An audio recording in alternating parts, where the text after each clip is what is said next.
ഞങ്ങളെല്ലാവരും കൂടെ പാലക്കാട് വരെ ഒന്ന് പോവുകയാണ് കേട്ടോ.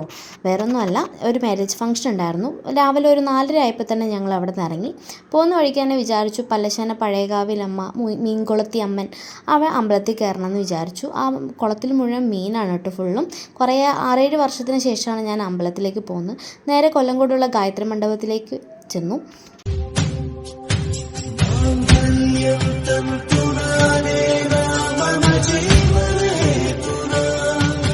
എന്തായാലും ഓഡിറ്റോറിയത്തിൽ കുറച്ച് നേരം ഇരുന്നതിന് ശേഷം ഫുഡും കഴിച്ച് ഞങ്ങൾ പുറത്തിറങ്ങി കേട്ടോ.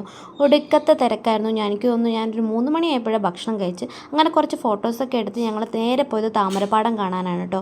ഇവിടെ ഇപ്പോൾ വരുമ്പോൾ എപ്പോഴും ഞാൻ വിചാരിക്കും കുറച്ച് നേരം താമരപ്പാടത്തൊക്കെ പോകണം, ഫോട്ടോസൊക്കെ എടുക്കണം. പക്ഷേ ഇവിടുത്തെ വെയിൽ കൊണ്ട് അതിനൊന്നും സാധിച്ചിട്ടില്ല. പക്ഷേ ഇത്തവണ പോയപ്പോൾ ഒട്ടും വെയിലുണ്ടായില്ല, പക്ഷെ പുഴുങ്ങിയൊരു ചൂടായിരുന്നു കേട്ടോ. ഒട്ടും സഹിക്കാനും പറ്റുന്നുണ്ടായിരുന്നില്ല. എന്തായാലും നല്ല ആവി എടുക്കലുണ്ടായിരുന്നു. എന്തായാലും പാലക്കാടിൻ്റെ ഒരു പ്രത്യേകത എന്ന് പറയുന്നത് ഈ തെങ്ങും കുറേ പാടമാണ്. പിന്നെ ഇവിടുത്തെ ഈ അരിഞ്ഞുറുക്കും കേട്ടോ എനിക്ക് ഭയങ്കര ഇഷ്ടമാണ്. ഞാനത് എന്തായാലും ഒരു 2 പാക്കറ്റ് വാങ്ങിച്ചു. അടിപൊളിയാണെന്നൊക്കെയാണ് പറഞ്ഞത്. പിന്നെ നമ്മുടെ ഈ പാടങ്ങളിൽ മുഴുവൻ ഇപ്പം ഞാറ് നട്ടേക്കാണ്, കൊയ്ത്തൊക്കെ കഴിഞ്ഞിട്ട്. എന്തായാലും ഒരു 3-4 മാസം കഴിയുമ്പോൾ ഏകദേശമൊക്കെ വളർന്നിട്ടുണ്ടാവും കേട്ടോ. ഇപ്പോൾ നമുക്ക് ഫോട്ടോ പോസിങ്ങിനൊന്നും നിൽക്കാനുള്ള അത്ര ഭംഗിയൊന്നും ഇപ്പോൾ താമരപ്പാടത്തില്ലാത്തതുകൊണ്ട് ഞങ്ങൾ നേരെ ഇറങ്ങി. അധികം നേരം നിന്നില്ല.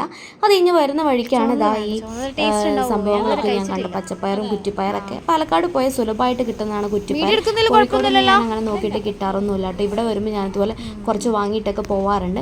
അങ്ങനെ ഞാൻ കുറച്ച് അവിടെ നിന്ന് വാങ്ങി. പിന്നെ തൊട്ടപ്പുറത്ത് 2 കുട്ടികൾ വിൽക്കുന്നുണ്ടായിരുന്നു. അപ്പോൾ അവരെയും വിഷമിപ്പിക്കണ്ടല്ലോ എന്ന് വിചാരിച്ച് അവരുടെ കയ്യിൽ നിന്ന് വാങ്ങി.